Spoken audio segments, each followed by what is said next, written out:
I am Commander Culture, your perspicacious purveyor of samizdat. Our future lies in space, and anyone who says differently is an enemy of the West. Allow me here to explain my sign-off line, to the stars, and exactly what it means. I don't remember the inaugural flight of the space shuttle in 1981, being born 10 years after we landed on the moon, but I remember one of my first toys was a model of the Columbia. The exciting knowledge that man was conquering the final frontier, constantly pressing the limits of outward exploration, was only confirmed by the future drama Star Trek that my dad would periodically gather my brother and me around to teach us through the characters how real men handle impossible situations. The ethos of Star Trek and the mood of the country towards spaceflight was positive and upbeat. We and our rivals in the Soviet Union continued to reach further into the outer solar system. Viking, Vega, Voyager. The space program was our way, as humans, to transcend our base nature, to forget the follies and failures of things like Vietnam, to reach through our creative impulses the beckoning stars and all of their secrets. We now live in a jaded era, so it is hard to communicate to people who didn't witness 1986. But something in that human spirit died the day that the collective world's eyes watched the shuttle Challenger explode and fall to the earth.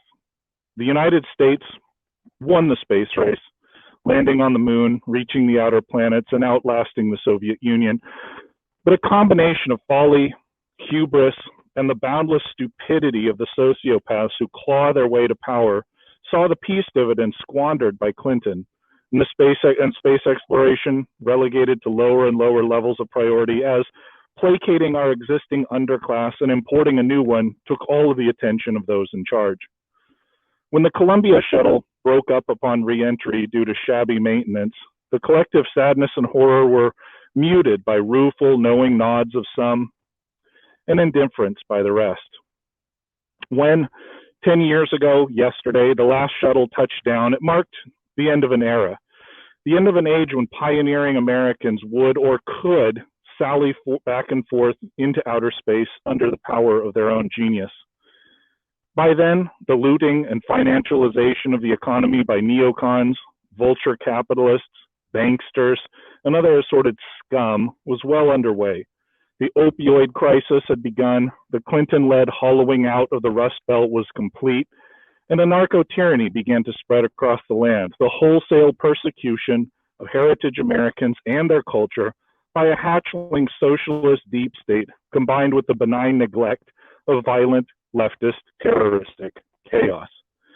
The socialist creep that had become the U.S. government wrenched the hopeful, the visionaries, and the keen down from their perch on a distant mountain ledge, gazing in awe at the inky darkness of space, and rubbed their faces in the noisy, noisome, anarchic, petty, base, and crumbling third world mess that they had made of heritage Americans and their once great country. They demanded not even a fix, but a groveling atonement from those people for the state that the enemy within had brought it to. My friends, we must cast down that grasping claw of SJW woke tartary that throttles our memory of the wonders of space. If someone tells you that your desire to explore, to travel the stars, to colonize the worlds that await us is an abandonment of problems that they have created here on Earth, reply with this word: yes. The healthy desire to remove themselves from the sick, the sane from the insane, the honest from the liars, the functional from the dysfunctional, and the true from the false. If you look at the stars and feel the impulse to explore well up within you, you are not of this warren of emotionally crabbed, spiritually sightless, and intellectually bereft, frightened, and vindictive rabbits.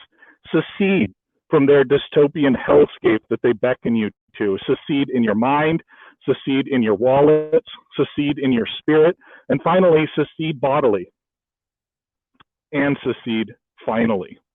Remember, you don't have to live like this. You were made for more than this. Shakespeare said, men at some time are masters of their fates. The fault is not in our stars, but in ourselves. We make the decision Do we reach for greatness, the greatness for which we were born, or do we sink back into the tar pit, clawing and thrashing in a death grip with the idiotic and doomed as our last conscious act? Reach for the stars. Reach for the future. Reach for the world that we were promised by our forefathers, our visionaries, and our poets. Build new worlds as an expression of the humanity tinged with a spark of the divine that we all feel inside of us. Leave the greater evils to devour the lesser evils in the sick society that they revel in. Remember, tomorrow belongs to you, to the stars.